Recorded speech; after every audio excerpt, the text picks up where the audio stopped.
Bismillahirrahmanirrahim.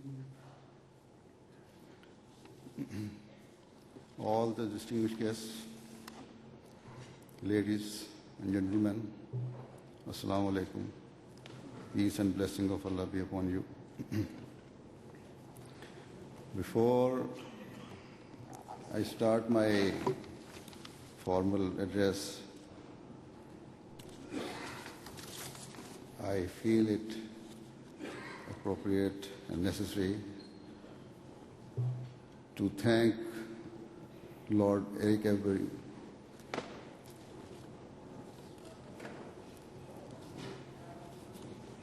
You might think that how a person who is not from the community can introduce the head of the community. But I think and I consider him from among us, since he has been very kind to us for a long time. And we cherish the concern that he always extends towards the community. I wish you would have some more people of such friendly and caring nature. Now I come to my formal address. The pace at which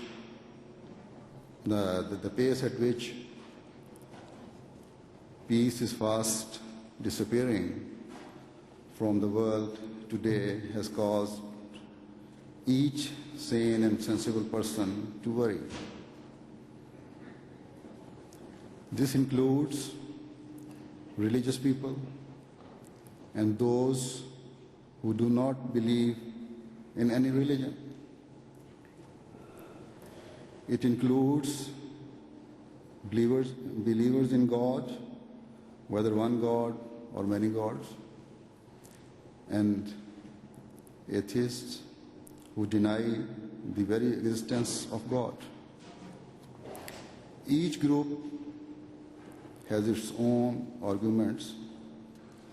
However, I do not wish to get into a debate at the moment as to who is right and who is false.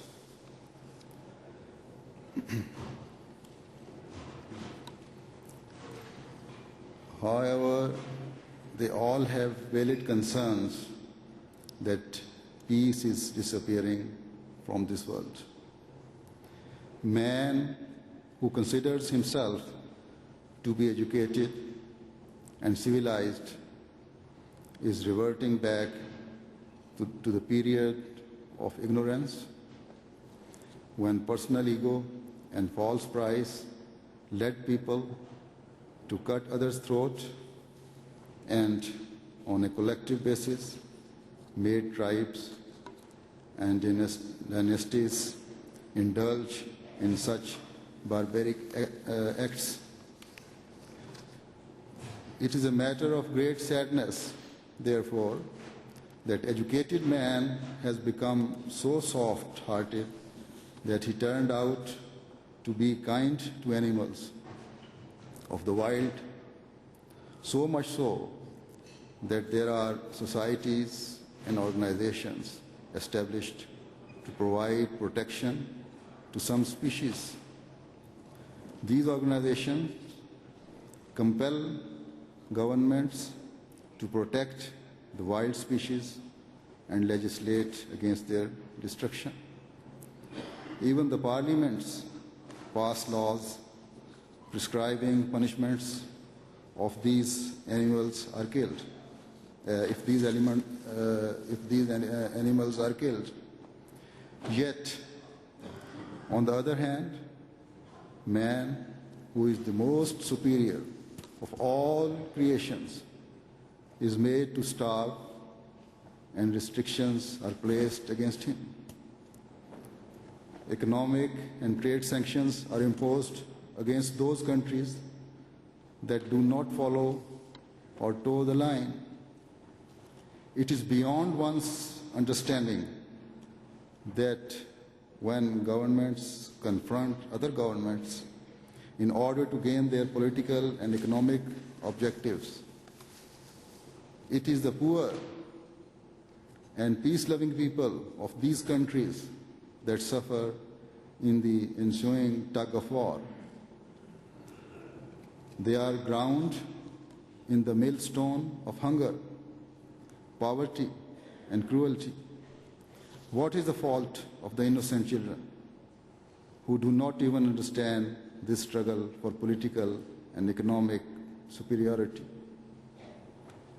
Even if they do understand all this, they have no connection with causing harm to others for this purpose. Then we observe that this matter does not stop there. The anger and prejudice reach all ugly heights that bullets and bombs are showered without discrimination. Innocent citizens, women, and children risk their lives in such areas and countries. Some of them are being killed by the foreign forces, and some become targets of the internal fellow countrymen who are the enemies of humanity, who, in their vanity, think that they are demoralizing the external enemy. In this way, whereas only one enemy is killed, 20 innocent lives of their own are lost in this process. I do not consider such so-called nationalists as lovers of humanity.